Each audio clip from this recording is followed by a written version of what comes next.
Look at these wild protests. That's near the U.S.-Mexico border. These activists in Tucson are furious at police for pulling over illegal immigrants on traffic stops and then turning them over to immigration authorities. The scene in Tucson, Arizona, when border agents tried to make a simple arrest. Police come in contact with illegals during their normal duties. They have to call Border Patrol. When Tucson police made a traffic stop on a driver who turned out to be illegal, the driver called open border activists. We are asking them to uphold our constitutional rights.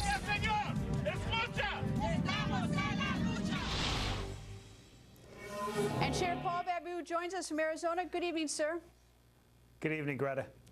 Well, it seems to me that they are objecting to the enforcement of SB 270 Section 2B, which I'm not sure gives police or sheriff's deputies much options. What do you say about all this? Well, SB 1070 went up to the Supreme Court and under the Supremacy Clause essentially said that regardless whether Obama enforces immigration law or not, it's their authority. Yet, so it gutted that what would be a Class 1 misdemeanor for trespassing, but what it did keep is the requirement for all Arizona law enforcement to, if we have a reasonable suspicion to believe somebody is in the United States illegally, we are required by the law, we are compelled to ask that question. And then we're required to call ICE and say, hey, this is what we have here, and then they determine what's to be done.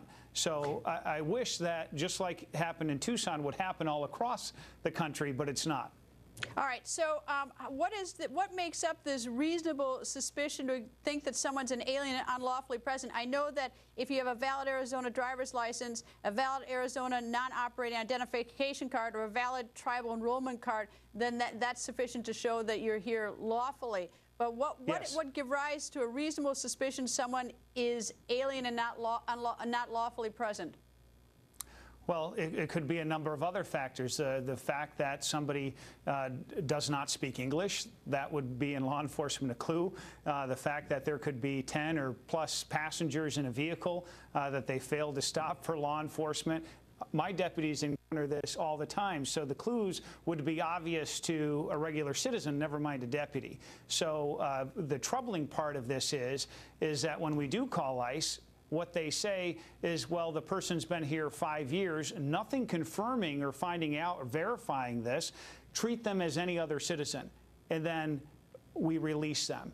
And that's where now the law, where 1070, the Supreme Court has ruled this is inherently the federal government's duty, but the president has undermined the rule of law because now it's his responsibility, but there are no consequences, there are no enforcement of the law, and that's what he swore an oath to, is to faithfully execute the laws that have been passed by this Congress.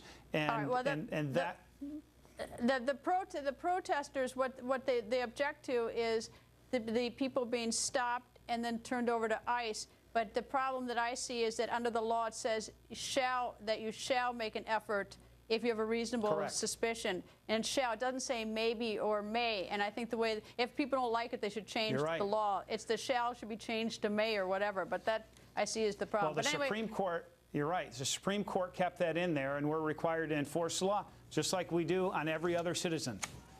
Sheriff, nice to talk to you. Thank you for joining us. Thank you, Greta. And listen to this. Texas Governor National Guard troops to the border to combat both the cartel and immigration crises. And today, Governor Perry talking to our own Fox's Neil Cavuto and defending his plan. You mentioned Harry Reid earlier, Governor. He said what you're doing is a political stunt. What do you say? Well, I say the same thing to him that I say to President Obama. Why don't you come down there and take a look at what's going on? Talk to the mother and the father and the family of the Border Patrol agent who was killed by an individual who has been deported multiple times. Look them in the eye, Harry Reid, and tell them that it's a political stunt. I will tell you, we're going to do what we have to do in the state of Texas to protect our citizens. Harry Reid needs to try that on.